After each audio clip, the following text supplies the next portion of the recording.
মন্দিরে যখনই কোনো ব্যক্তি গিয়ে মন্দিরের ঘণ্টা বাজান, তখন সেই ধ্বনি শুনে তিনি উপলব্ধি করেন যে ওনার মন শান্ত হচ্ছে। কিন্তু যদি উনি এই ঘণ্টা না বাজান তাহলে কিন্তু কোনো স্বর উৎপন্ন হবে না। যখন সেটা স্থির থাকে তখন কোনো স্বর উৎপন্ন হয় না।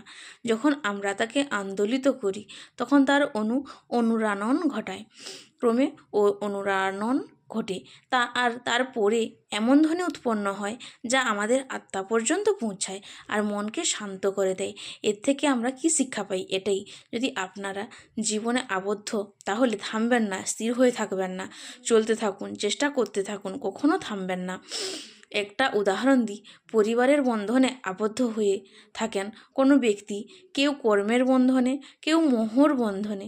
যদি আপনি আবদ্ধ থাকেন আর যদি সেই বন্ধন থেকে বেরিয়েও আসতে পারছেন না, তখনও চেষ্টা করতে থাকুন। লক্ষ্যে যদি পৌঁছাতে না পারেন তাও চেষ্টা করতে থাকুন। কিছু না হলেও আপনি একটি মন্দিরের ঘণ্টার মতো কোনো ব্যক্তিকে তার লক্ষ্যে পৌঁছে দেওয়ার কাজটা অবশ্যই করতে পারবেন।